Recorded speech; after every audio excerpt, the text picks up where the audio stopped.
Russia ও চীনের মতো পরাশক্তি যখন হাইপারসোনিক অস্ত্র ও মহাকাশ ভিত্তিক হামলার সক্ষমতা বাড়াচ্ছে, তখন যুক্তরাষ্ট্রের পুরনো ও সীমিত ক্ষেপণাস্ত্র প্রতিরক্ষা ব্যবস্থা এক নতুন চ্যালেঞ্জের মুখে। এমন পরিস্থিতিতে মার্কিন প্রেসিডেন্ট ডোনাল্ড ট্রাম্প ঘোষণা দিয়েছেন গোল্ডেন ডোম নামের এক মহাকাশ নির্ভর প্রতিরক্ষা উদ্যোগ বাস্তবায়িত করার। যুক্তরাষ্ট্রের প্রেসিডেন্ট ডোনাল্ড ট্রাম্প ঘোষণা দিয়েছেন তার মেয়াদকালে দেশে নির্মিত হবে এক পরবর্তী প্রজন্মের ক্ষেপণাস্ত্র প্রতিরক্ষা ব্যবস্থা, যার নাম গোল্ডেন ডোম। এই উচ্চাভিলাষী প্রকল্প নিয়ে উদ্বেগ যেমন আছে, তেমনি আশার আলোও দেখছেন প্রতিরক্ষা বিশ্লেষকরা। গোল্ডেন ডোম তৈরি হবে একাধিক স্তরে, স্থল, সমুদ্র ও মহাকাশে। এতে থাকবে উন্নত সেন্সর ও ইন্টারসেপ্টর, যা শুধু ICBM নয়, শব্দের গতির চেয়েও দ্রুতগামী হাইপারসোনিক ক্ষেপণাস্ত্র ও ক্রুজ মিসাইল প্রতিহত করতে পারবে। এই ঈদে জামা জুতো অ্যাকসেসরিজের ডিসকাউন্ট।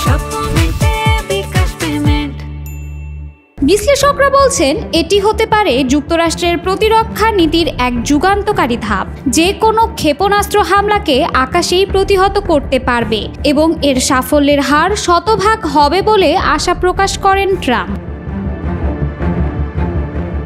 তবে এই প্রকল্পের বাজেট নিয়ে রয়েছে বিতর্ক।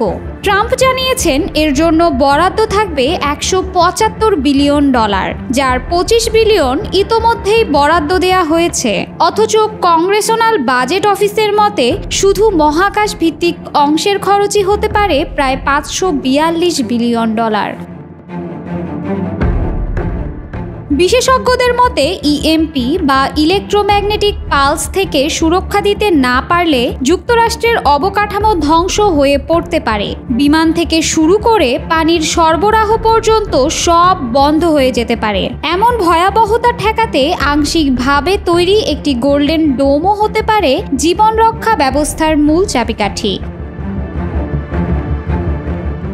বর্তমানে যুক্তরাষ্ট্রের ক্ষেপণাস্ত্র প্রতিরক্ষা সংস্থা প্রধানত আলাস্কা ও ক্যালিফোর্নিয়ায় স্থাপিত 44টি গ্রাউন্ড ভিত্তিক ইন্টারসেপ্টরের ওপর নির্ভর, যা সীমিত হামলা প্রতিরোধে সক্ষম। তবে বিশেষজ্ঞরা সতর্ক করেছেন রাশিয়া ও চীনের মতো দেশ থেকে একযোগে আসা শত শত ICBM ও হাজার হাজার ক্রুজ ক্ষেপণাস্ত্রের মুখোমুখি হলে এই ব্যবস্থা সম্পূর্ণ অপ্রতুল।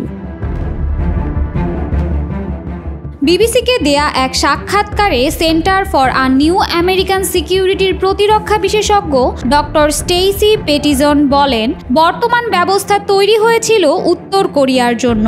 এটি রাশিয়ার মতো বিশাল অস্ত্র ভাণ্ডার তো দূরের কথা, এমনকি চীনের ছোট আকারের ভাণ্ডার সামলাতেও পারবে না। কংগ্রেশনাল বাজেট অফিস CBO বলেছে মিনিমাম প্রতিরক্ষা গড়তেও শত শত বা হাজার হাজার মহাকাশ ভিত্তিক প্ল্যাটফর্ম প্রয়োজন হবে, যার ব্যয় হবে বিপুল। CBO এর হিসেব বলছে কেবল মহাকাশ ভিত্তিক অংশেই 20 বছরে ব্যয় হতে পারে $542 বিলিয়ন। ফলে পুরো প্রকল্প শেষমেশ বিশাল মার্কিন প্রতিরক্ষা বাজেটের বড় একটি অংশ খেয়ে ফেলতে পারে। ওয়াশিংটন DC ভিত্তিক centre for strategic and international স্টাডিজের ক্ষেপণাস্ত্র প্রতিরক্ষা বিশেষজ্ঞ পাত্রিশিয়া বাজিলচিক বিবিসির এক সাক্ষাৎকারে বলেন, গোল্ডেন ডোম ক্ষেপণাস্ত্র প্রতিরক্ষা নীতিকে আমাদের প্রধান প্রতিদ্বন্দ্বী শক্তিগুলোর দিকে পুনর্মুখী করে। আমাদের শত্রুরা দীর্ঘপাল্লার হামলা সক্ষমতা অর্জনে বিনিয়োগ করছে, যেগুলো সাধারণ ক্ষেপণাস্ত্রের চেয়েও বেশি বিপজ্জনক। তবে চীন ও রাশিয়া এর কড়া সমালোচনা করেছে। চীনের পররাষ্ট্র মন্ত্রণালয় বলেছে এই উদ্যোগ মহাকাশকে যুদ্ধক্ষেত্র বানিয়ে দিতে পারে।